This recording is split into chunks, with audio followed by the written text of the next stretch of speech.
Amplop coklat itu menampar wajahku sebelum jatuh ke lantai. Suamiku memberiku ultimatum gila, 24 jam untuk angkat kaki karena rumah ini diklaim milik selingkuhannya. Aku tidak menangis, melainkan tertawa. Dia lupa, waktu seharian itu lebih dari cukup untuk membuatnya menjadi gelandangan.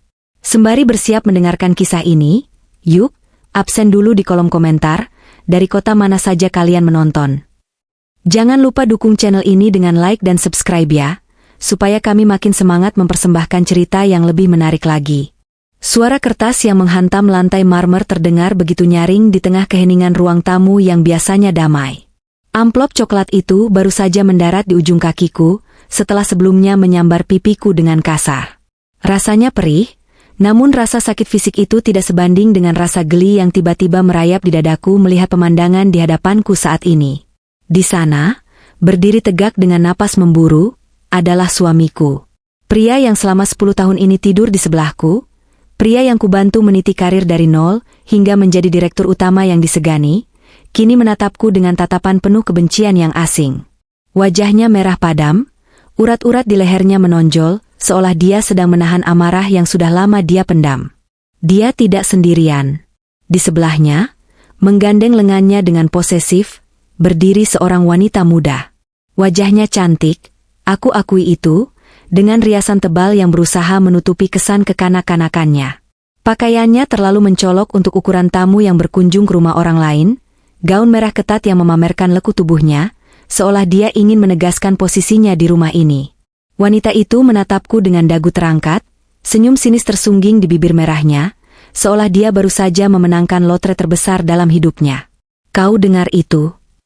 Suamiku berteriak, suaranya menggema memantul di dinding-dinding tinggi rumah mewah kami.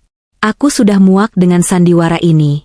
Aku ingin cerai, dan kau punya waktu 24 jam untuk membereskan barang-barangmu yang tidak berharga itu dan keluar dari rumah ini.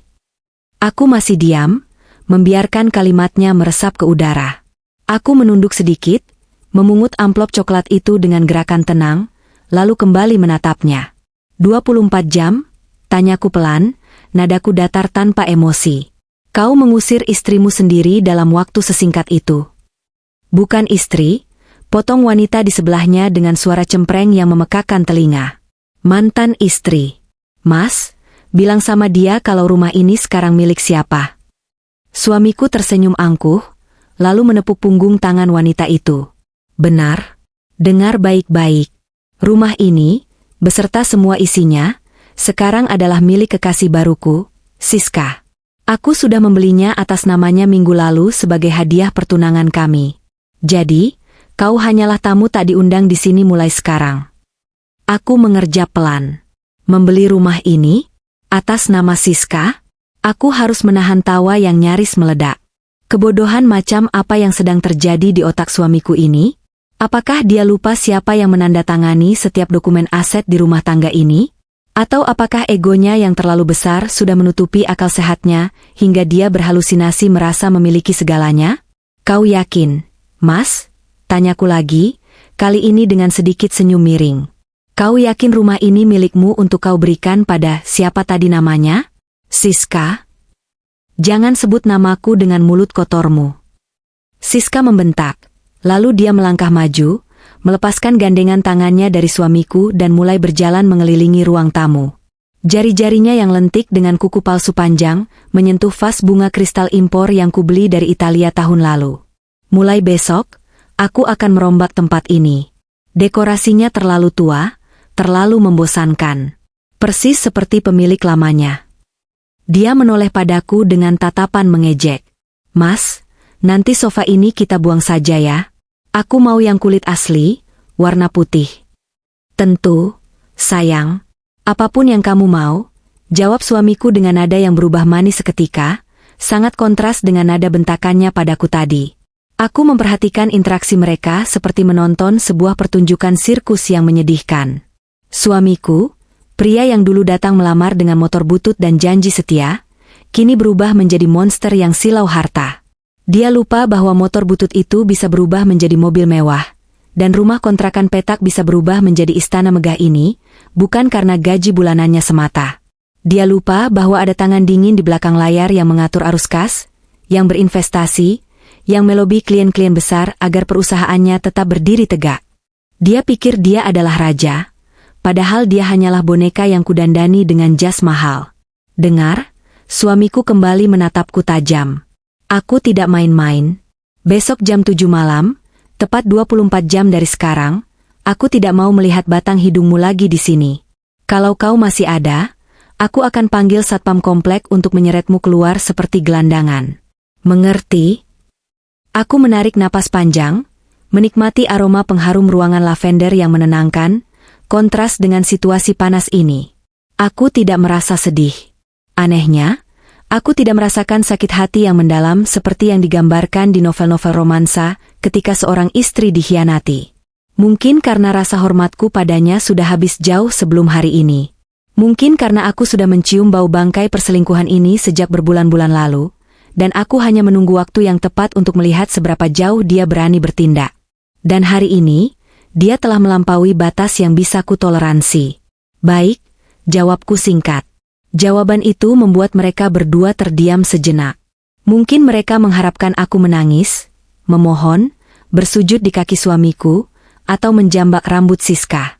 Tapi aku berdiri tegak, merapikan sedikit kerah blus sutraku yang tidak kusut sama sekali. Kau terima begitu saja? Tanya suamiku, terlihat sedikit bingung dengan reaksiku yang terlalu tenang. Kenapa tidak? Sahutku santai. Kalau memang kau ingin aku pergi, aku akan pergi. Tapi ingat, Mas, waktu 24 jam itu bisa mengubah banyak hal. Pastikan kau tidak menyesali kata-katamu. Siska tertawa meremehkan. Menyesal? Mas Dimas baru saja membuang sampah dari hidupnya. Yang ada dia akan pesta pora. Sudahlah, Mas, jangan ladeni dia. Biarkan dia menikmati sisa waktunya di rumah baruku ini. Anggap saja amal. Kata, rumah baruku, yang diucapkan Siska terdengar sangat menggelikan. Dia bahkan tidak tahu bahwa sertifikat tanah dan bangunan ini tersimpan rapi di brankas bank atas namaku. Nama tunggal, tanpa ada nama suamiku sedikit pun. Harta bawaan dan harta yang kuperoleh dari hasil investasiku sendiri, selalu kupisahkan dengan rapi secara hukum. Perjanjian pranikah yang dulu ditandatangani suamiku dengan malas-malasan karena dia pikir itu hanya formalitas, kini akan menjadi pedang yang memenggal lehernya sendiri. Silakan tertawa, ucapku pelan, mataku menatap tajam ke manik mata suamiku, membuatnya sedikit tersentak mundur. Ada kilatan ketakutan di sana. Sekilas, sebelum dia menutupinya lagi dengan arogansi. Nikmati tawa kalian malam ini. Karena besok, mungkin kalian akan lupa caranya tersenyum. Aku membalikkan badan, melangkah menuju tangga melingkar yang menuju ke lantai 2. Langkah kakiku terdengar tegas di lantai marmer. Aku tidak menoleh lagi, meskipun aku mendengar Siska berkata dengan suara keras yang disengaja, "Duh, Mas, besok kamar utamanya harus disemprot disinfektan ya. Aku nggak mau ada bau orang tua tertinggal di sana." Diiringi gelak tawa mereka berdua yang membahana di ruang tamu, aku menaiki tangga satu persatu. Tanganku mencengkeram pegangan tangga dengan erat, bukan karena sedih, tapi untuk menahan adrenalin yang mulai membanjiri tubuhku. Ini bukan akhir. Ini adalah permulaan perang. Dan mereka baru saja membangunkan jenderal yang sedang tidur dengan melempar kerikil ke wajahnya. Aku tidak membuang waktu untuk meratapi nasib atau menangis di pojokan kamar. Air mata adalah kemewahan yang tidak pantas didapatkan oleh pengkhianat seperti Dimas. Setelah mengunci pintu ruang kerja, aku langsung menyalakan laptopku. Layar menyala menampilkan logo perusahaan induk yang sebenarnya.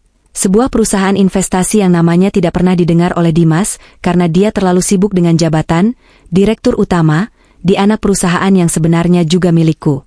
Jari-jariku menari di atas keyboard dengan cepat. Hal pertama yang kulakukan adalah membuka sistem perbankan. Aku memiliki akses superuser ke semua akun keuangan keluarga, termasuk rekening perusahaan tempat Dimas bekerja, dan tentu saja, kartu kredit tambahan yang selama ini dia gunakan dengan boros untuk memanjakan gaya hidupnya. Layar menampilkan deretan angka yang fantastis. Selama ini, aku membiarkan Dimas merasa bahwa uang itu hasil kerja kerasnya. Aku membiarkan dia menikmati fasilitas mewah, mobil sport, jam tangan ratusan juta, dan setelan jas dari desainer ternama, semata-mata untuk menjaga citra bisnis keluarga. Tapi dia menyalahartikan kemurahan hatiku sebagai kelemahan. Dia pikir uang itu tidak berseri dan akan selalu mengalir. Tidak peduli seberapa buruk dia memperlakukanku. Mari kita lihat. Gumamku pelan saat membuka detail transaksi kartu kredit utamanya. Kartu Black Card limit tak terbatas yang tagihannya selalu dibayar otomatis dari rekening pribadiku. Mataku menyipit melihat riwayat transaksi bulan ini. Hotel bintang 5, butik tas mewah, restoran fine dining, toko perhiasan, semuanya tercatat rapi. Total pengeluaran bulan ini saja sudah seharga satu mobil keluarga. Dan semua itu dia habiskan untuk wanita bernama Siska itu. Sementara aku di rumah berhemat untuk biaya renovasi panti asuhan binaanku. Darahku mendidih.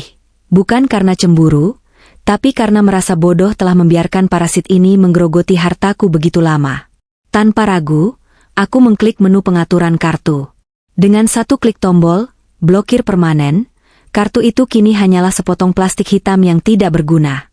Aku melakukan hal yang sama pada 3 kartu kredit lainnya, serta membekukan akses penarikan tunai dari rekening bersama. Selanjutnya, aku mengambil ponselku dan mendial nomor pengacara kepercayaanku, Pak Haris. Belum sampai dering ketiga, suara berat wibawa Pak Haris sudah terdengar di ujung telepon. "Selamat malam, Bu Alia. Tumben menelepon malam-malam begini. Ada yang darurat?" "Sangat darurat, Pak Haris," jawabku tenang namun tegas. "Saya butuh Bapak menyiapkan dokumen pemecatan untuk Dimas sebagai Direktur Utama PT Gemilang Abadi, efektif mulai besok pagi jam 8. Hening sejenak di ujung sana. Pak Haris tahu betul struktur perusahaan ini, karena dia yang membantuku menyusunnya sejak awal. Dia tahu Dimas hanya karyawan, dengan jabatan mentereng, tanpa saham sepeser pun. "Apakah Bapak Dimas melakukan kesalahan fatal?" tanya Pak Haris hati-hati. "Dia baru saja melempar surat cerai ke muka saya dan mengusir saya dari rumah saya sendiri dalam waktu 24 jam. Jelasku datar. Jadi, saya ingin mengembalikan budi baiknya. Bekukan semua fasilitas kantor. Mobil dinas, sopir, akses gedung, semuanya. Tarik semua besok pagi saat dia tiba di kantor. Pastikan security tidak mengizinkannya masuk ke ruangannya." "Saya mengerti, Bu. Ini tindakan yang sangat serius. Tapi secara hukum Ibu berhak sepenuhnya sebagai pemegang saham mayoritas melalui holding. Saya akan siapkan tim legal untuk mengeksekusi ini besok pagi-pagi sekali. Satu lagi, Pak. Tolong hubungi pihak bank rekanan. Saya ingin semua aset yang diatasnamakan perusahaan tapi dipakai pribadi oleh Dimas, segera ditarik. Jangan sisakan satu pun." "Siap, Bu Alia. Anggap saja sudah beres." Aku menutup telepon dengan perasaan sedikit lebih ringan. Langkah pertama sudah selesai, memotong sumber logistik musuh. Tanpa uang dan fasilitas, Dimas hanyalah macan ompong yang tidak bisa mengaum. Aku melirik jam dinding. Masih ada sekitar 23 jam lagi sebelum batas waktuku habis. Di luar pintu ruang kerja, aku mendengar suara langkah kaki berat menaiki tangga. Itu pasti Dimas. Dia mungkin hendak menuju kamar tidur utama. Aku menahan napas, mendengarkan. Sialan, kenapa pintu ini dikunci? Terdengar suara Dimas mencoba membuka pintu kamar utama yang letaknya bersebelahan dengan ruang kerjaku. Aku memang sengaja mengunci kamar tidur utama sebelum masuk ke sini tadi. Kunci cadangannya ada di saku celanaku. "Kenapa, Mas?" Suara manja Siska menyusul. "Pintunya dikunci. Pasti ulah perempuan gila itu. Dia pikir dia bisa melarang kita masuk." Dimas menggedor pintu kamar utama dengan keras. "Weh, buka pintunya. Kamu di dalam kan? Jangan kekanak-kanakan." Aku tetap duduk diam di ruang kerjaku yang gelap, hanya diterangi cahaya laptop. Biarkan dia berteriak. "Sudahlah, Mas," bujuk Siska. "Mungkin dia sedang menangis di dalam dan malu keluar. Kita tidur di kamar tamu saja malam ini. Lagi pula, besok kan dia sudah pergi, kita bisa ganti kuncinya dengan yang baru. Tapi ini rumahku. Aku berhak tidur di mana saja." Dimas masih bersikeras. Egonya terluka karena pintu terkunci. Iya, sabar sayang. Malam ini kita rayakan dulu kebebasan kamu. Yuk, Kita keluar makan malam? Aku lapar nih, tadi di jalan kan macet banget jadi belum sempat makan. Rengek Siska. Aku mendengar Dimas menghela napas kasar, lalu suara langkah kaki mereka menjauh kembali menuruni tangga. Ya sudah, kita makan di restoran Prancis langganan aku. Aku mau pesan wagyu dan wine paling mahal untuk merayakan hari ini. Aku tersenyum miring di dalam kegelapan. Restoran Prancis? Itu tempat yang sangat mahal. Dan dia berencana membayar dengan apa? Kartu kredit yang baru saja kublokir 5 menit yang lalu? Aku menunggu sampai suara mobil sport Dimas menderu meninggalkan halaman rumah. Begitu suasana kembali sunyi, aku beranjak dari kursi. Masih ada satu hal lagi yang harus kupastikan. Brankas rahasia di balik lukisan di ruang kerja ini. Aku menurunkan lukisan pemandangan gunung itu, menekan kode kombinasi brankas. Pintu besi kecil itu terbuka. Di dalamnya, tertumpuk rapi dokumen-dokumen paling vital. Sertifikat hak milik rumah ini, BPKB semua kendaraan, termasuk mobil yang baru saja dibawa Dimas, dan surat perjanjian pranikah yang asli. Aku mengambil sertifikat rumah, mengelus sampul hijaunya dengan lembut. Di halaman pemilik, tertera jelas namaku, Alia Kusuma. Tidak ada nama Dimas. Rumah ini warisan dari mendiang ayahku, dan aku merenovasinya dengan uang hasil kerja kerasku sendiri. Dimas, yang saat itu masih merintis karir, hanya membawa koper bajunya saat pindah ke sini. Bagaimana bisa dia begitu percaya diri mengklaim rumah ini milik kekasih barunya? Aku ingat. Beberapa bulan lalu dia pernah memintaku menandatangani dokumen pembaruan asuransi rumah. Dia menyodorkan tumpukan kertas tebal dan mendesakku tanda tangan cepat-cepat. Mungkin dia menyelipkan dokumen pengalihan hak di sana? Tapi Dimas lupa satu hal. Aku tidak pernah menandatangani dokumen apapun tanpa membacanya sampai titik koma terakhir. Saat itu, aku memang melihat ada dokumen aneh yang terselip, sebuah surat kuasa jual.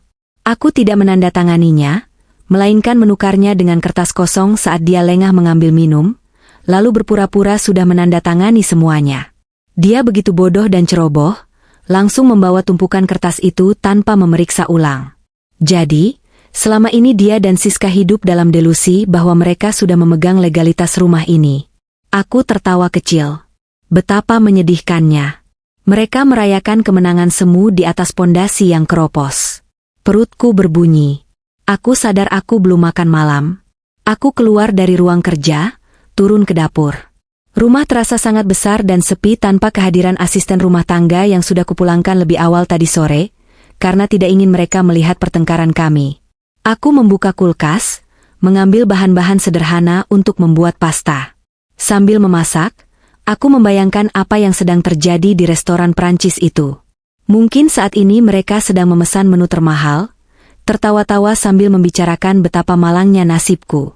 Siska mungkin sedang memamerkan tas barunya ke pelayan restoran, dan Dimas sedang berlagak seperti raja minyak. Aku meniriskan pasta, menuangkan saus tomat di atasnya. Makan malamku sederhana, tapi rasanya akan jauh lebih nikmat daripada wagyu yang akan tersangkut di tenggorokan Dimas nanti saat pelayan mengatakan, "Maaf Pak, kartunya declinet." Ponselku bergetar. Sebuah notifikasi dari aplikasi perbankan masuk. Percobaan transaksi, IDR 5.500.000 di Le Jardin Restaurant. Gagal. Kartu diblokir. 1 menit kemudian, notifikasi lain muncul. Percobaan transaksi, IDR 5.500.000 di Le Jardin Restaurant. Gagal. Kartu diblokir. Dan lagi. Kartu ketiga. Kartu keempat. Aku menyuap pasta ke mulutku dengan nikmat. Pertunjukan babak pertama sudah dimulai. Aku bisa membayangkan keringat dingin yang mulai menetes di pelipis Dimas, wajah bingungnya, dan tatapan merendahkan dari pelayan serta Siska yang mulai kesal karena harus menunggu.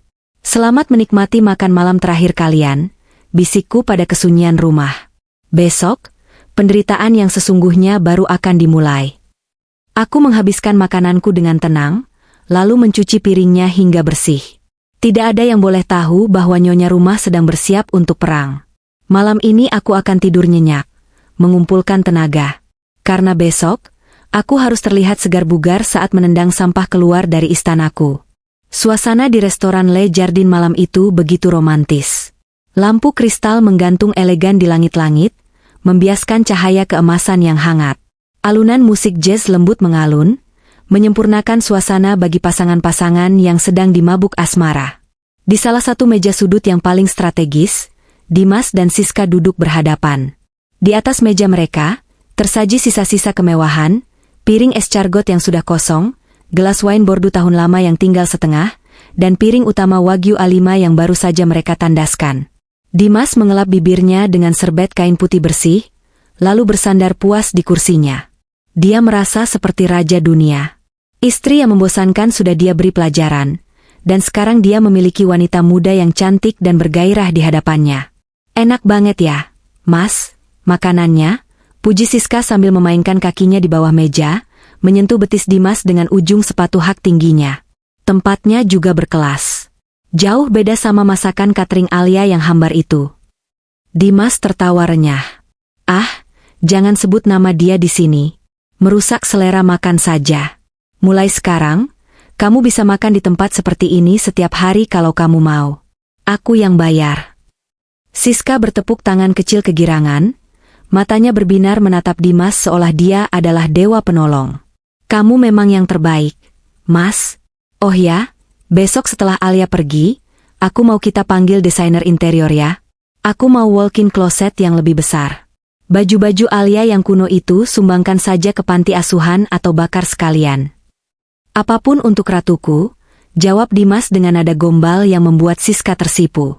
Dia mengangkat tangannya, memanggil pelayan yang berdiri tak jauh dari meja mereka. Bill, tolong. Pelayan pria berseragam rapi datang dengan sebuah nampan kecil berisi struk tagihan. Dimas bahkan tidak melirik total angkanya.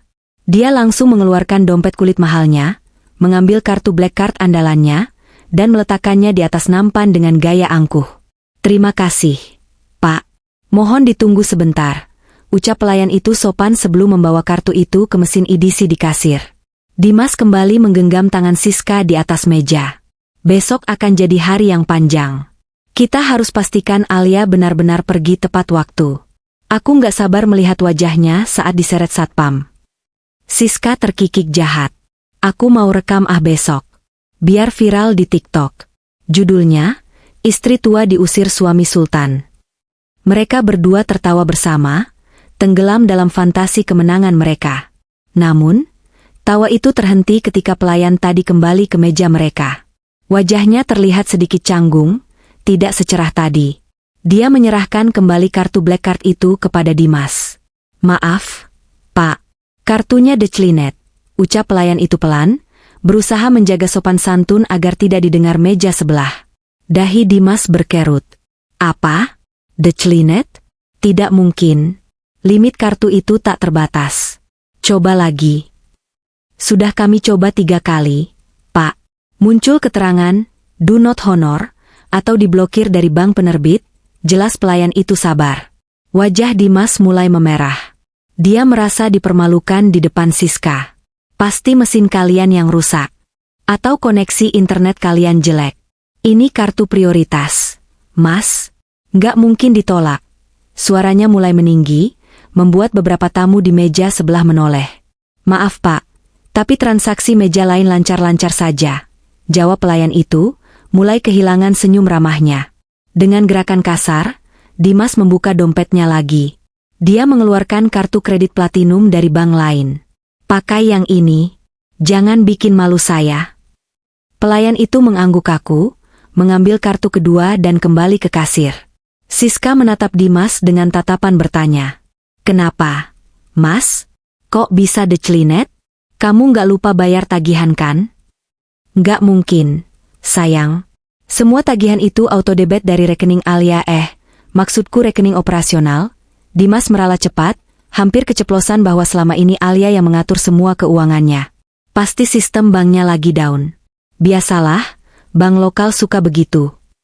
Siska mengangguk, mencoba percaya, meski ada sedikit keraguan di matanya. Namun, keraguan itu berubah menjadi kepanikan saat pelayan itu kembali lagi.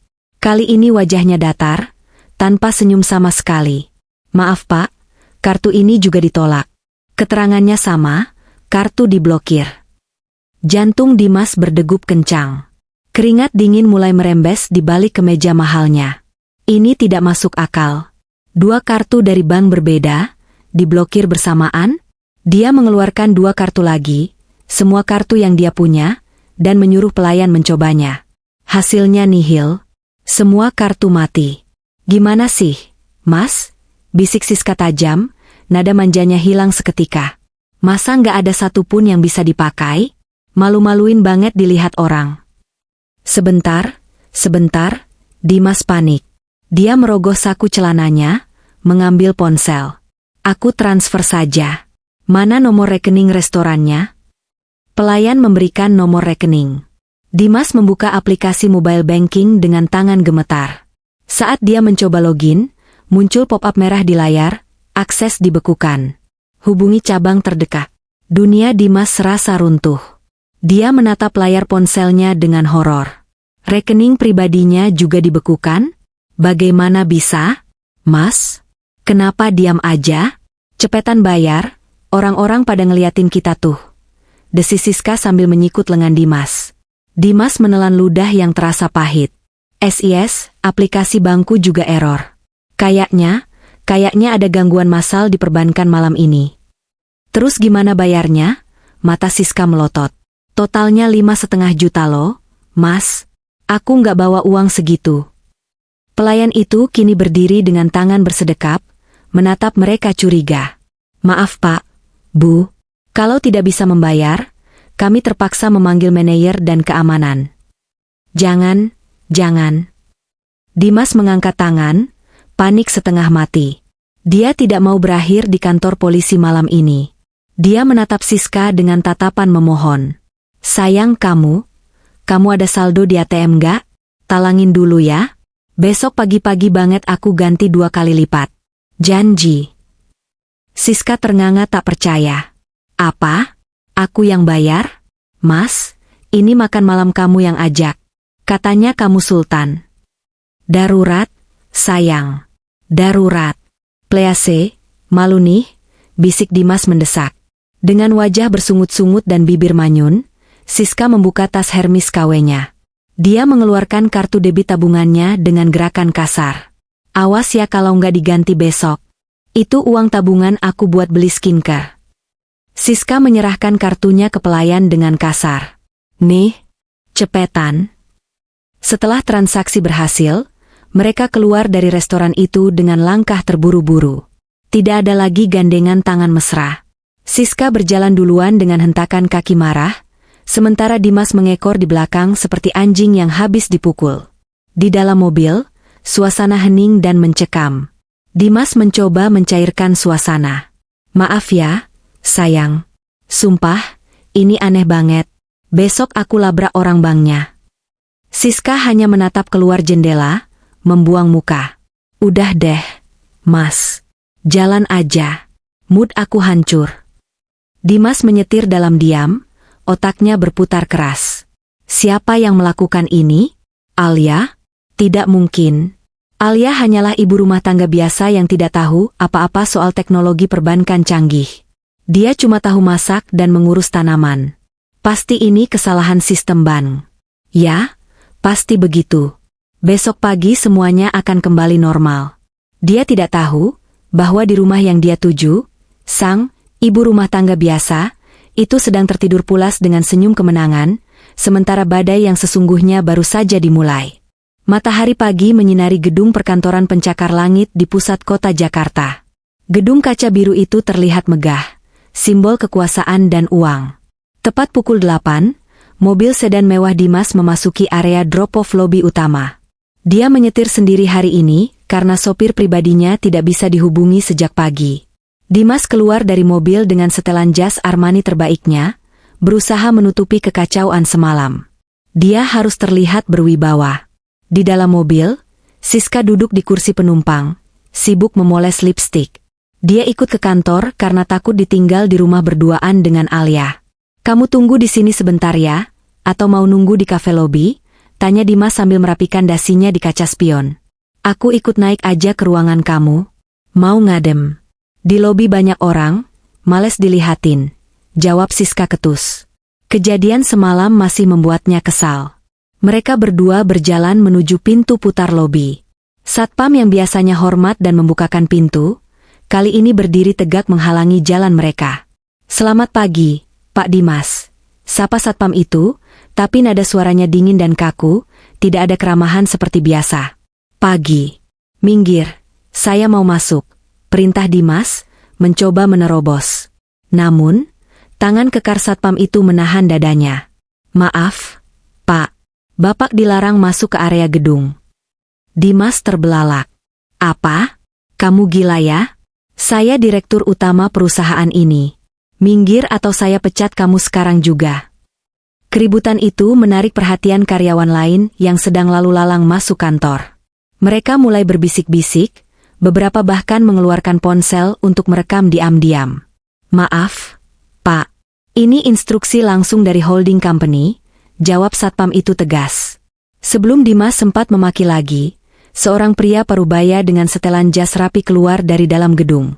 "Itu Pak Haris, pengacara Alia."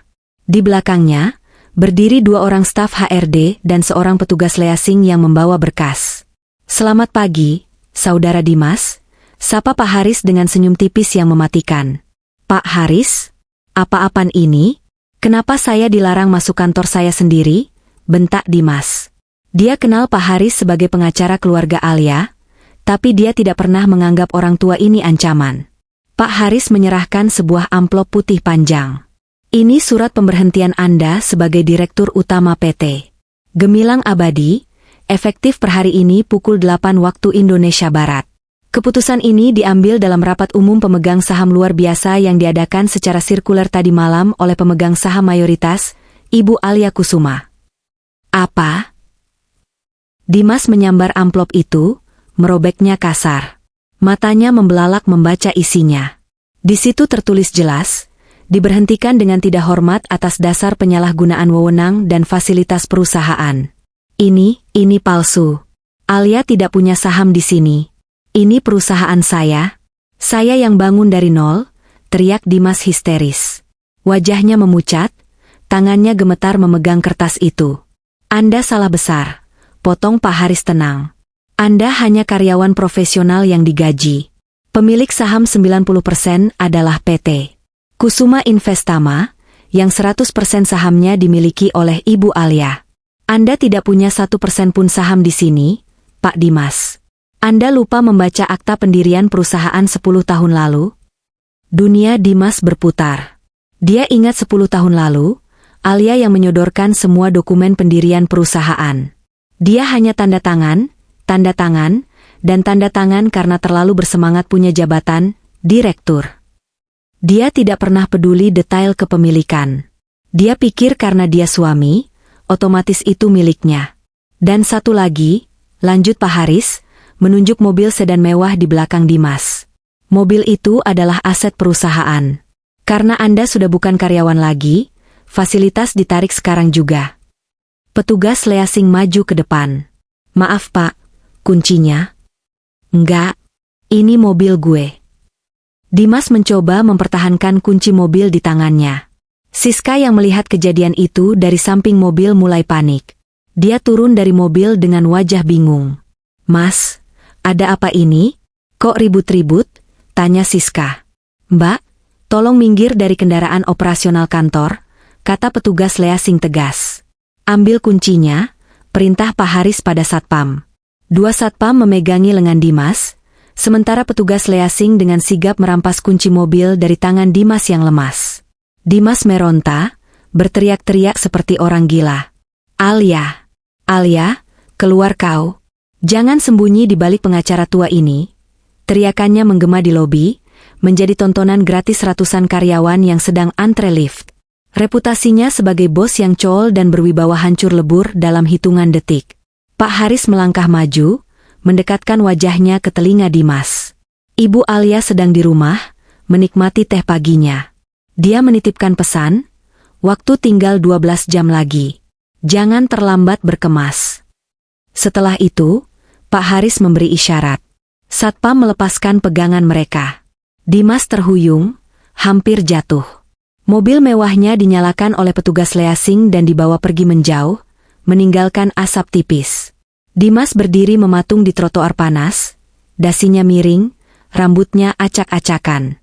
Siska mendekatinya dengan wajah pucat pasi. "Mas, jadi kamu dipecat? Mobilnya diambil? Terus kita pulang naik apa?" tanya Siska dengan suara bergetar, bukan karena kasihan, tapi karena takut dia harus naik angkutan umum. Dimas menoleh menatap Siska dengan tatapan kosong, lalu beralih menatap gedung tinggi yang selama ini dia banggakan. Dia tidak punya akses lagi. Kartu identitasnya mati. Namanya sudah dicoret. "Taksi," gumam Dimas Parau. "Kita naik taksi online." "Ih, males banget naik taksi online yang bau acem," keluh Siska. "Mas, kamu harus lawan dong. Masa diam aja diginiin sama istrimu?" "Diam kau," bentak Dimas tiba-tiba, membuat Siska terlonjak kaget. "Ini semua gara-gara kamu minta pesta mewah, minta rumah, minta ini itu. Kalau aku nggak ketahuan selingkuh, Alia nggak bakal senekat ini. Kok nyalahin aku?" Siska tidak mau kalah. "Kamu yang bilang kamu kaya. Kamu yang bilang perusahaan punya kamu. Ternyata kamu cuma kacung istri. Dasar penipu." Perdebatan mereka di pinggir jalan menjadi tontonan satpam dan tukang ojek yang mangkal. Dimas merasa kepalanya mau pecah. Dia mengeluarkan ponselnya, memesan taksi dengan sisa saldo e-wallet yang menyedihkan. Di dalam taksi yang sempit dan berbau pewangi jeruk yang menyengat, Dimas duduk diam sambil mengepalkan tangan. Hatinya dipenuhi dendam. "Tunggu saja, Alia. Kau pikir kau bisa menghancurkanku semudah ini?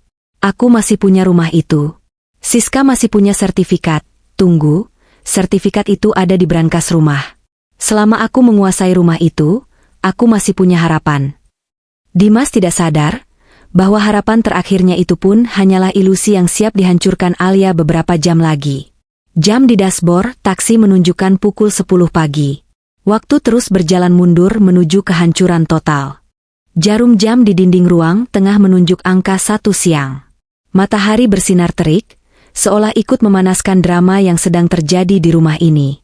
Aku duduk santai di sofa tunggal velvet favoritku, menyesap teh melati yang aromanya menenangkan saraf.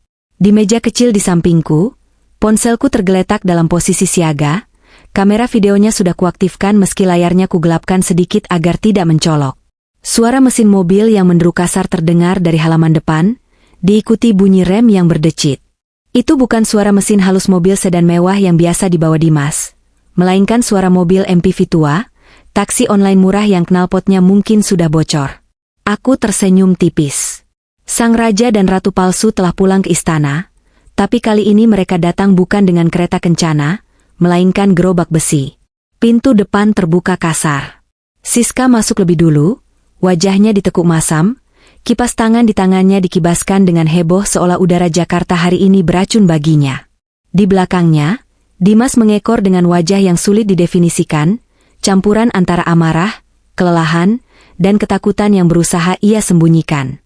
Kemeja Armaninya yang tadi pagi licin kini tampak kusut di bagian punggung, jejak keringat terlihat jelas di ketiaknya.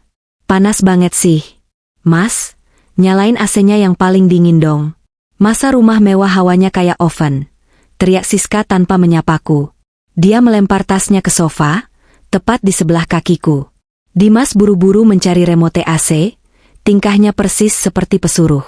Setelah menyalakan pendingin ruangan, matanya baru tertuju padaku. Tatapannya tajam, penuh dendam. "Puas kamu? Hah?" desisnya, melangkah mendekatiku. "Kau pikir lucu memblokir aksesku ke kantor? Kau pikir itu akan membuatku berlutut?" Aku meletakkan cangkir tehku perlahan, menjaga agar denting porselen dan tatakan tidak terdengar kasar. "Aku tidak melakukan apa-apa, Mas. Aku hanya duduk di sini, menunggu waktu 24 jam MU habis. Tinggal 6 jam lagi, ngomong-ngomong." "Jangan sok suci," bentaknya. "Aku tahu itu ulahmu. Pak Haris bilang perusahaan itu milikmu? Omong kosong. Itu pasti dokumen palsu yang kau buat." Sebelum aku sempat menjawab, bel rumah berbunyi. Siska langsung melompat girang, melupakan kekesalannya sesaat. "Nah, itu pasti tukangnya," serunya. Dia berlari membuka pintu. Benar saja, 3 orang pria berseragam biru lusuh masuk membawa peralatan pertukangan, palu besar, linggis, dan bor listrik. Aku mengerutkan kening. Apa yang sedang direncanakan wanita bodoh ini? Ayo, Pak, masuk. Jangan malu-malu, perintah Siska. Dia menunjuk ke arah dinding partisi di ruang tengah, sebuah karya seni kayu jati ukir Jepara yang dipesan khusus oleh mendiang ayahku 10 tahun lalu. Itu adalah salah satu centerpiece rumah ini, pembatas elegan antara ruang tamu dan ruang keluarga. Mbak yakin mau bongkar ini? Tanya salah satu tukang ragu-ragu, mungkin dia bisa melihat nilai seni dari kayu tersebut. Yakin banget? Itu kayu tua jelek, bikin rumah kelihatan suram. Hancurkan saja semuanya. Saya mau ganti pakai kaca minimalis biar kayak lobi hotel. Perintah Siska angkuh. Dimas tampak ragu sejenak. Dia tahu betapa mahalnya partisi itu. Sayang, itu kayu jati asli loh. Apa nggak sayang? Mas, katanya rumah ini milik aku? Terserah aku dong mau diapain. Kamu mau belain mantan istrimu yang selera kampung ini? Siska melotot, menggunakan kartu asnya. Dimas, yang egonya sudah remuk redam di kantor tadi, tidak berani membantah Siska lagi. Dia butuh validasi bahwa dia masih berkuasa. Ya sudah. Hancurkan saja. Toh besok kita beli yang baru. Dengar itu, Pak, suami saya yang suruh. Ayo kerjakan. Saya mau dinding ini rata dengan tanah sebelum malam. Para tukang itu saling pandang, lalu mengangguk. Salah satu dari mereka mengangkat palu godam besar. Tunggu, selaku pelan tapi tegas. Semua mata tertuju padaku. Siska berkacak pinggang. Apalagi? Mau nangis? Nangis aja sana. Ini rumahku. Aku berdiri, meraih ponselku. Dengan tenang, aku mengarahkan kamera ke arah mereka. Silakan dilanjutkan. Aku hanya ingin mendokumentasikan momen renovasi ini. Sayangkan kalau tidak diabadikan. Siska tertawa mengejek. Dasar norak. Mau dilaporin kemana? Ke Instagram? Biar orang-orang kasihan sama kamu? Hahaha. Ayo Pak, hancurkan. Duar. Hantaman pertama palu godam menghujam ukiran kayu jati itu. Suara kayunya yang pecah terdengar menyakitkan di telingaku, seperti tulang yang dipatahkan. Serpihan kayu vernis berhamburan ke lantai marmer. Duar. Tukang-tukang itu mulai bekerja lebih agresif. Siska bersorak-sorai seperti anak kecil yang menonton kembang api. Nah, gitu dong. Hancurin yang di tengah itu. Jelek banget gambarnya.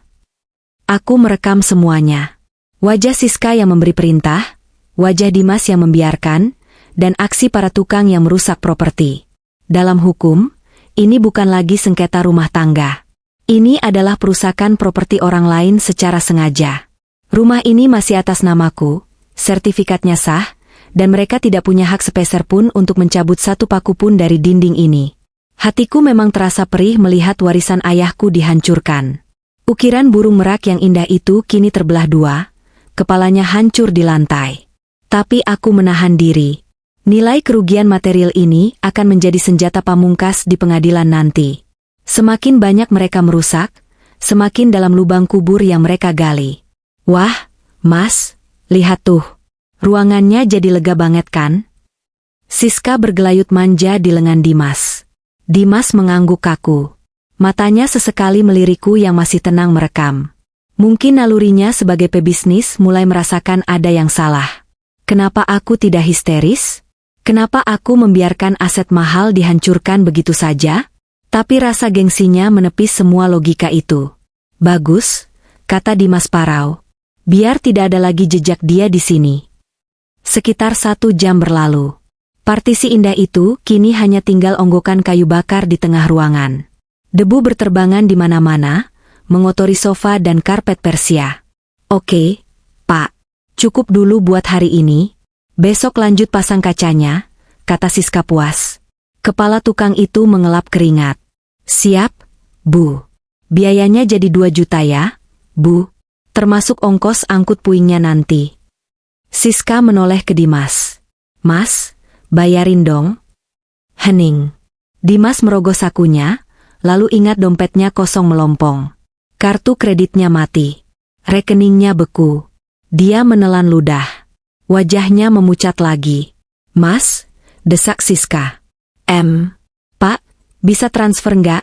tanya Dimas pelan, berharap keajaiban terjadi dan m-bankingnya bisa dipakai.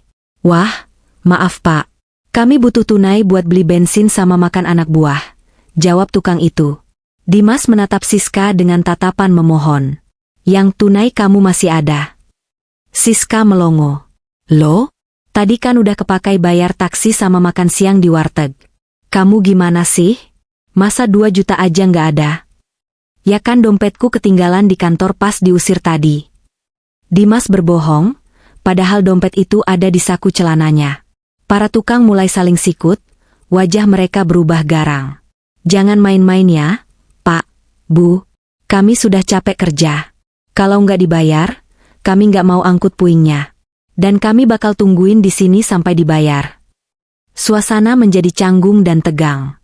Sang pemilik rumah baru tidak mampu membayar tukang harian. Aku hampir tertawa keras, tapi kutahan. Aku berjalan mendekat, mengambil dompetku dari dalam tas. "Berapa, Pak?" "2 juta?" tanyaku. Aku mengeluarkan 10 lembar uang 100 ribuan, 2 kali. "Ini 2 juta. Tambah 500 ribu buat uang rokok kalian." Mata tukang itu berbinar. Dia langsung menyambar uang itu. "Waduh, makasih banyak, Bu Bos. Wah, ibu ini yang baik hati ya, beda sama yang 2 itu. Tapi tolong, Pak," kataku sambil tersenyum manis ke arah tukang, lalu melirik Siska. "Jangan angkut puingnya. Biarkan saja di situ. Saya suka melihatnya." "Hah? Oh, oke Bu. Kalau itu maunya Ibu. Makasih ya Bu." Tukang-tukang itu buru-buru membereskan alat mereka dan kabur keluar secepat mungkin. Takut diminta kembalian atau terlibat masalah suami istri yang aneh ini. Kini, tinggal kami bertiga dan onggokan sampah kayu di tengah ruangan. "Kau?" Siska menunjukku dengan jari gemetar. "Kau sengaja mempermalukan kami." "Mempermalukan?" Aku mengangkat alis. "Aku baru saja menyelamatkan muka kalian agar tidak digebuki tukang. Harusnya kalian berterima kasih.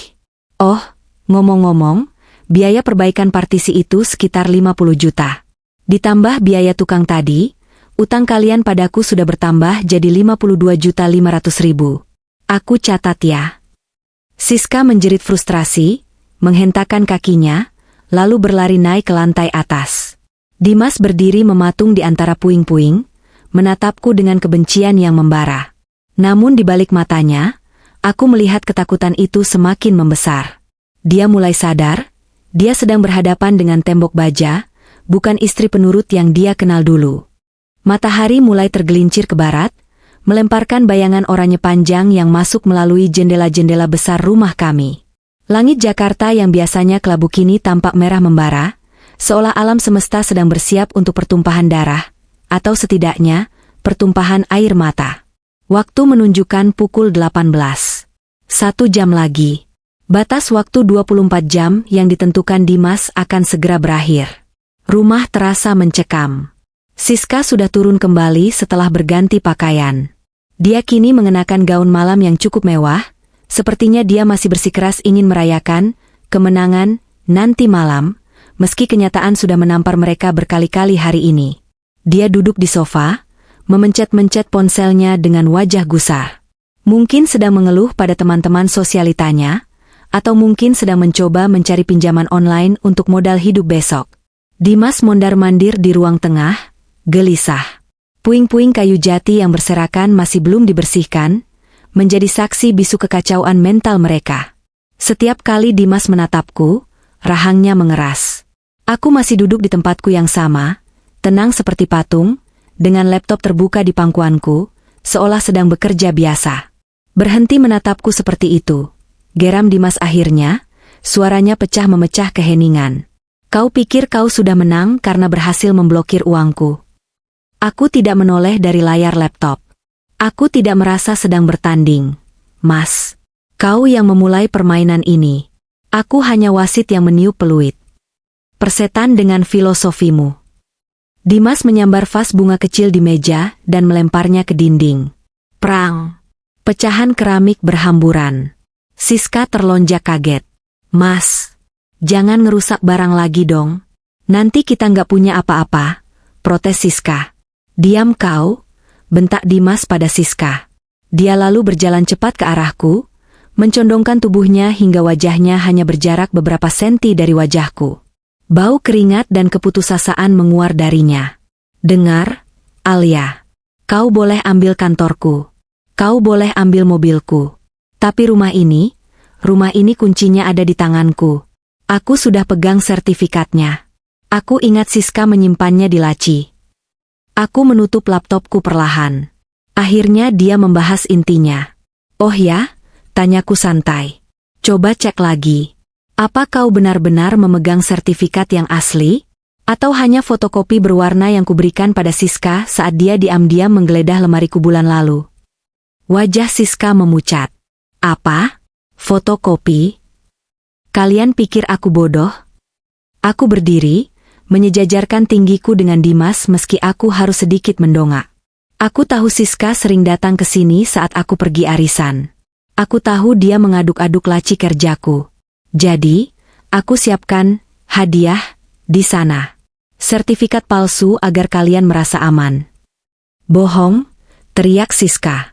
Dia berlari ke arah kamar yang biasa mereka tempati diam-diam, kamar tamu di lantai bawah, lalu kembali dengan sebuah map hijau. Dia membukanya dengan panik. Lihat, ini asli. Ada capnya, seru Siska. Aku tertawa renyah. Lihat halaman belakangnya, Siska. Di pojok kanan bawah. Siska membalik kertas itu dengan tangan gemetar. Di sana, tertulis dengan huruf kecil tapi jelas. Dumi kopi, tidak berlaku untuk transaksi hukum. Kertas itu jatuh dari tangan Siska. Dia menatap Dimas dengan horor. Mas, ini palsu, kita nggak punya apa-apa. Dimas meraung marah. Tangannya melayang, siap menampar pipiku. Dasar wanita ular. Dengan gerakan refleks yang sudah kulatih dalam benakku ribuan kali, aku menangkap pergelangan tangannya di udara. Cengkeramanku kuat, mengejutkannya. Aku menatap matanya dalam-dalam, menyalurkan seluruh keberanian dan dominasi yang kumiliki. Jangan pernah sentuh aku, ucapku penuh penekanan di setiap kata. Satu sentuhan fisik, dan kau akan tidur di penjara malam ini dengan tuduhan KDRT. Visumku akan lengkap, dan dengan uangku, aku bisa pastikan kau membusuk di sel tikus.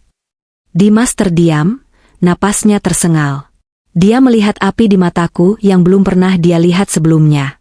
Perlahan, dia menurunkan tangannya. Kekuatannya hilang. Dia sadar, dia tidak punya kuasa apa-apa lagi atasku. Aku melepaskan tangannya dengan kasar, seolah membuang kotoran. Aku melirik jam dinding. Pukul 18.45. 15 menit lagi, kataku dingin. Saran saya, gunakan waktu ini untuk mengemasi baju-baju kalian. Karena tepat jam 7, tamu-tamu istimewaku akan datang. Tamu? Siapa? Tanya Siska panik. Polisi? Lebih dari itu, jawabku misterius. Security kompleks, ketua RT, dan oh ya, orang tua kalian berdua. Mata Dimas membelalak sempurna. Kau panggil ibu dan bapakku. Tentu. Mereka harus menyaksikan prestasi anak laki-lakinya yang hebat ini. Bukan? Merayakan ulang tahun perceraian kita. Kau iblis, Alia. Ibuku punya jantung. Dimas mulai panik sesungguhnya. Orang tuanya adalah orang kampung yang sangat memegang teguh adat dan agama. Jika mereka tahu kelakuan Dimas, harusnya kau pikirkan jantung ibumu sebelum kau bawa pelacur ini masuk rumah menantunya. Balasku telak. Suasana hening yang mencekam menyelimuti ruangan. Dimas jatuh terduduk di lantai, menjambak rambutnya sendiri. Siska mulai menangis sesenggukan, bukan karena menyesal, tapi karena sadar fantasinya menjadi nyonya besar sudah tamat. Detik demi detik berlalu. Bunyi jarum jam terdengar seperti detak bom waktu. Tik-tok, tik-tok. Dimas mengangkat wajahnya, menatapku dengan mata merah berair. Al, tolong jangan libatkan orang tua. Kita bicara baik-baik. Aku hilaf. Kita bisa perbaiki ini. Aku usir Siska sekarang juga kalau kamu mau. Ya? Kita mulai dari awal. Aku menatapnya dengan rasa jijik yang mendalam. Betapa mudahnya dia membuang Siska demi menyelamatkan dirinya sendiri, sama seperti dia membuangku kemarin. Pria ini tidak punya tulang punggung. Sudah terlambat, Mas, bisikku. Teng, teng, teng. Jam besar berbunyi 7 kali. Pukul 19. Bersamaan dengan bunyi jam terakhir, bel pintu depan berbunyi panjang. Suara sirine mobil polisi terdengar samar di kejauhan, semakin mendekat. Dan terdengar suara riuh rendah orang-orang di halaman depan. Aku berjalan menuju pintu utama. Langkahku ringan. Hatiku bebas. Waktu habis, kataku tanpa menoleh. Selamat datang di neraka dunia nyata. Aku membuka pintu lebar-lebar. Pintu utama terbuka lebar, menampilkan pemandangan yang membuat lutut suamiku, Dimas, seketika lemas hingga nyaris mencium lantai. Di sana, di ambang pintu, berdiri barisan tamu kehormatan yang sudah kusiapkan. Cahaya lampu dari mobil patroli polisi yang berkedip biru merah di jalan depan rumah memantul di wajah-wajah mereka, menciptakan siluet yang dramatis dan mencekam. Di barisan paling depan, berdiri Pak RT dan 2 orang petugas keamanan kompleks berbadan tegap. Di samping mereka, 2 orang polisi berseragam lengkap memandang tajam ke dalam rumah. Namun, yang membuat wajah Dimas pucat pasi seperti mayat bukanlah aparat hukum itu, melainkan sosok tua yang berdiri gemetar di samping Pak RT, ibu dan bapak mertuaku, orang tua kandung Dimas. Dimas? Suara ibu mertuaku bergetar, matanya nanar menatap anak kebanggaannya yang kini berantakan, dikelilingi puing-puing kayu bekas partisi yang hancur, dan berdiri di samping seorang wanita asing berpakaian gaun malam yang mencolok. Apa yang terjadi di sini? Nak? Kenapa Alia menelepon ibu sambil menangis bilang rumah mau disita? Aku memang menelepon mereka tadi sore, tapi tentu saja dengan sedikit bumbu drama agar mereka datang secepat kilat. Aku berjalan mundur selangkah, membiarkan para tamu itu masuk ke arena pertunjukan.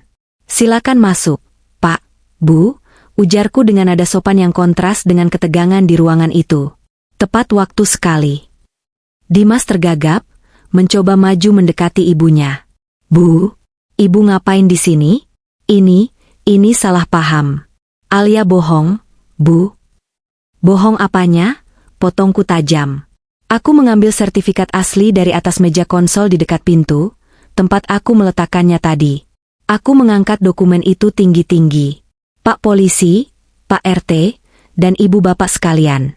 Sesuai laporan saya tadi, 2 orang ini, aku menunjuk Dimas dan Siska bergantian, telah melakukan percobaan penguasaan properti secara ilegal, perusakan barang berharga, dan tindakan tidak menyenangkan di rumah saya. Rumah saya? Teriak Siska tiba-tiba, meski suaranya terdengar sumbang karena ketakutan. Mas Dimas bilang dia beli rumah ini buat saya. Saya punya buktinya. Siska mengangkat map hijau yang tadi sudah kubilang palsu. Polisi yang lebih tua melangkah maju, mengambil map dari tangan Siska yang gemetar. Dia membukanya sekilas, lalu menatap Siska dengan tatapan kasihan. Mbak, ini kertas HVS biasa yang di-print warna. Tidak ada hologram, tidak ada tanda tangan pejabat pembuat akta tanah yang sah. Ini sampah. Kemudian polisi itu beralih melihat sertifikat di tanganku. Dia memeriksanya dengan teliti, mengangguk, lalu menyerahkannya kembali padaku. Ini asli, atas nama Nyonya Alia Kusuma. Sah secara hukum dan negara. Hening. Keheningan yang begitu menyakitkan hingga suara napas ibu mertuaku yang sesak terdengar jelas. Beliau menatap Dimas dengan tatapan hancur. Jadi benar, kamu selingkuh? Kamu mau usir istrimu sendiri demi perempuan ini? Dimas jatuh berlutut di kaki ibunya. Bu, maafin Dimas. Dimas hilaf. Dimas cuma apa? Bentak bapak mertuaku yang selama ini pendiam. Tangannya mengepal, menahan amarah. Bapak sekolahkan kamu tinggi-tinggi, bapak banggakan kamu jadi direktur, ternyata otakmu tidak dipakai. Kamu buang berlian demi kerikil. Siska yang merasa tersudut dan disebut kerikil, tidak terima. Pak Tua, jaga mulutmu ya. Anak bapak yang ngaku-ngaku kaya. Dia bilang dia yang punya perusahaan, dia yang punya rumah. Kalau saya tahu dia cuma numpang, saya juga ogah sama dia. Pengakuan Siska itu seperti bensin yang disiramkan ke api. Dimas menoleh ke arah Siska dengan tatapan tak percaya. Siska, kamu bilang kamu mencintaiku apa adanya. Cinta itu butuh duit, Mas. Siska meludah ke lantai. Kalau kamu miskin, buat apa? Najis. Aku tersenyum puas. Topeng mereka sudah hancur lebur. Nah, Pak Polisi, kataku tenang. Bisa dilihat sendiri kan? Selain sengketa kepemilikan, mereka juga telah menghancurkan partisi kayu jati warisan ayah saya di sana. Aku menunjuk tumpukan kayu yang berserakan. Nilainya sekitar 50 juta rupiah. Saya ingin menuntut ganti rugi material, dan karena mereka tidak mampu membayar sekarang, saya minta mereka diamankan karena meresahkan. Tunggu, Al, jangan. Dimas merangkak ke arahku, mencoba meraih ujung kakiku. Jangan lapor polisi, Al. Aku ganti nanti. Aku cari kerja lagi. Tolong jangan penjarakan aku. Malu sama tetangga, Al. Aku menepis tangannya dengan ujung sepatuku. Malu? Kau bicara soal malu? Kemarin saat kau melempar surat cerai ke mukaku dan berteriak memberi waktu 24 jam, apa kau memikirkan rasa maluku? Tidak. Kan? Kau malah tertawa. Aku menatap jam dinding. Pukul 19.15. Waktu kalian sudah lewat 15 menit. Ucapku dingin. Kalian yang menetapkan aturan mainnya. 24 jam. Siapa yang tidak punya hak, harus keluar. Sekarang, terbuktikan siapa pemiliknya dan siapa penumpangnya. Aku menoleh ke arah satpam kompleks. Pak Asep, tolong bantu Pak Polisi seret mereka keluar. Saya tidak mau ada sampah di ruang tamu saya lebih lama lagi. Siap, Bu Alia. Pak Asep dan rekannya yang memang sudah lama kesal dengan kesombongan Dimas, dengan sigap maju. Mereka mencengkeram lengan Dimas dan Siska. Lepasin. Gue bisa jalan sendiri. Jerit Siska histeris saat tangannya ditarik. Ibu. Bapak. Tolong Dimas. Dimas meronta seperti anak kecil, menatap orang tuanya memohon perlindungan. Tapi ibu mertuaku hanya memalingkan wajah sambil menangis terseduh-seduh di pelukan bapak. Mereka terlalu malu, terlalu kecewa, dan sadar bahwa anak mereka pantas mendapatkan pelajaran ini. Tidak ada pembelaan. Tidak ada bantuan. Dimas dan Siska diseret paksa melewati pintu depan yang terbuka lebar. Angin malam yang dingin menyambut mereka, seolah ikut menampar wajah-wajah tak tahu diri itu. Aku berjalan mengikuti mereka sampai ke teras, berdiri tegak laksana ratu yang sedang menyaksikan eksekusi pengkhianat kerajaan. Tetangga-tetangga yang penasaran karena melihat mobil polisi sudah berkumpul di depan pagar. Bisik-bisik mulai terdengar riuh. Kamera ponsel mulai diarahkan. Besok pagi, wajah Dimas dan Siska pasti akan menghiasi grup WhatsApp ibu-ibu kompleks. Reputasi sosial mereka tamat malam ini juga. Ini baru permulaan. Sayang, gumamku pelan, saking pelannya hanya angin yang bisa mendengar. Selamat menikmati dunia nyata. Suasana di depan gerbang rumahku malam itu riuh rendah, mirip pasar malam yang berakhir ricuh. Dimas dan Siska kini berdiri di aspal jalanan kompleks, tepat di luar pagar besi tempat setinggi 2 meter yang menjadi batas kerajaanku. Polisi sudah melepaskan pegangan mereka setelah memastikan kedua tamu itu berada di luar properti pribadi. Namun petugas tetap berjaga agar tidak ada amuk massa atau tindakan nekat. Koper berisi pakaian Dimas, yang sempat kubereskan asal-asalan oleh asisten rumah tangga sebelum dia pulang sore tadi, sudah kulempar keluar pagar beberapa menit yang lalu. Koper itu mendarat dengan bunyi buk yang menyedihkan, terbuka sedikit, memuntahkan beberapa celana dalam dan kemeja kerja Dimas ke jalanan yang berdebu. Pemandangan yang sangat tidak estetis, tapi sangat memuaskan batin. Alia, buka gerbangnya. Kita bicarakan ini baik-baik. Dimas menggedor-gedor pagar besi itu dengan putus asa. Wajahnya basah oleh keringat dan air mata. Citra direktur muda yang col dan berwibawa sudah lenyap tanpa sisa. Yang ada kini hanyalah seorang pria parubaya yang bangkrut dan ketakutan. Di sebelahnya, Siska sedang sibuk dengan dramanya sendiri. Dia tidak ikut memohon padaku, melainkan sibuk memukuli dada Dimas dengan tas tangannya. Penipu! Bajingan! Teriak Siska histeris, tidak peduli puluhan pasang mata tetangga sedang menonton. Lo bilang lo kaya. Lo bilang lo bakal beliin gue mobil. Sekarang apa? Kita diusir kayak kucing kurap. Mana tanggung jawab lo? Hah? Diem lo. Dimas mendorong Siska hingga wanita itu terhuyung hampir jatuh ke selokan. Ini semua gara-gara lo? Kalau lo nggak ngeracunin otak gue buat minta rumah ini, Alia nggak bakal semarah ini. Pergi lo sana. Gue emang mau pergi, balas Siska lantang. Dia meludah tepat di depan sepatu Dimas. Mulai detik ini, kita putus. Jangan harap gue mau sama gembel kayak lo. Gue kira lo paus, ternyata cuma ikan teri busuk. Tanpa membuang waktu, Siska menghentakkan kakinya, berjalan menjauh menembus kerumunan tetangga yang menatapnya jijik. Dia bahkan tidak menoleh lagi. Suara hak sepatunya yang beradu dengan aspal terdengar menjauh, meninggalkan Dimas sendirian dalam kehampaannya. Cinta yang mereka agung-agungkan kemarin, ternyata harganya tak lebih mahal dari sepiring nasi bungkus. Hancur begitu uang hilang. Dimas menatap kepergian Siska dengan mulut ternganga, lalu kembali menatapku yang berdiri di balik gerbang, masih didampingi Pak RT dan orang tuanya. Al, lihat tuh.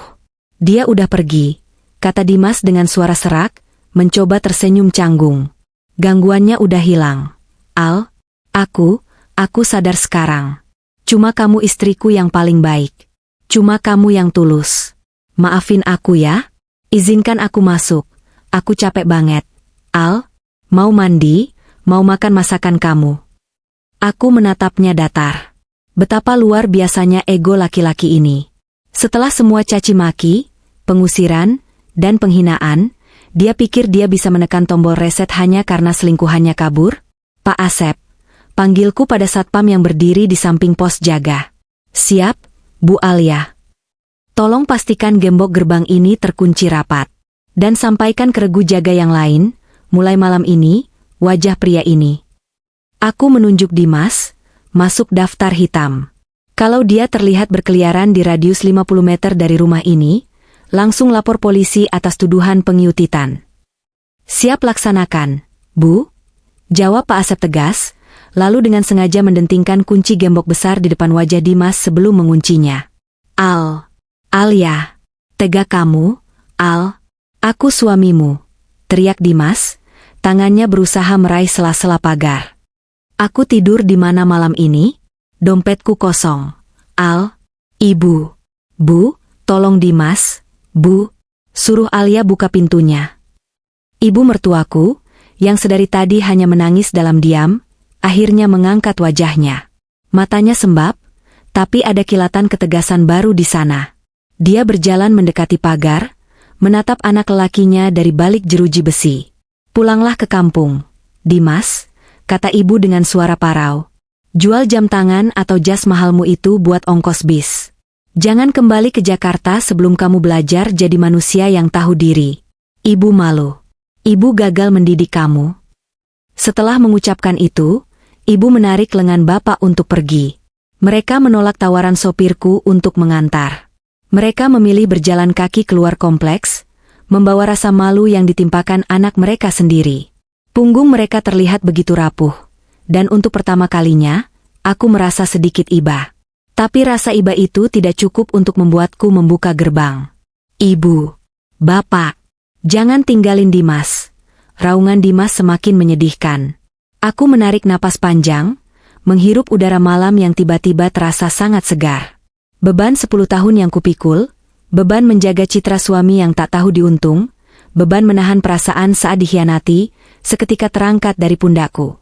Selamat tinggal, Mas, ucapku pelan. Semoga 24 jam ini menjadi pelajaran paling berharga dalam hidupmu. Aku membalikkan badan, berjalan kembali menuju rumah megahku. Di belakangku, suara gedoran di pagar dan teriakan nama-namaku perlahan memudar, tenggelam oleh suara jangkrik dan desau angin malam. Aku melangkah masuk ke dalam rumah, menutup pintu utama yang berat dan kokoh, lalu menguncinya. Klik. Suara itu terdengar seperti musik terindah di telingaku. Suasana di dalam rumah hening. Bukan keheningan yang sepi dan menyedihkan, melainkan keheningan yang damai. Tidak ada lagi kepalsuan. Tidak ada lagi parasit yang menggerogoti hartaku. Tidak ada lagi drama. Aku berjalan ke dapur, mengambil piring pasta yang tadi sempat kutinggalkan karena tamu-tamu itu datang. Ternyata masih hangat. Aku membawanya ke ruang tengah, duduk di sofa velvet kesayanganku, dikelilingi oleh perabotan mewah yang semuanya adalah milikku, mutlak milikku. Sambil menyuap pasta ke mulut, aku menatap dinding kosong tempat partisi jati itu dulu berdiri. Besok aku akan memanggil desainer interior. Mungkin aku akan menggantinya dengan akuarium besar berisi ikan arwana, atau mungkin lukisan abstrak yang mahal. Terserah aku. Ponselku bergetar di meja. Notifikasi dari bank masuk. Laporan keuangan bulanan perusahaan. Angkanya hijau, terus naik. Masa depanku aman. Aku tersenyum, kali ini senyum yang benar-benar tulus mencapai mataku. Mereka bilang balas dendam itu kejam. Tapi bagiku, ini bukan sekadar balas dendam. Ini adalah bersih-bersih rumah. Dan malam ini, rumahku sudah bersih mengilap. Akhirnya, parasit itu hilang. Dan sang ratu bisa tidur nyenyak di istananya kembali.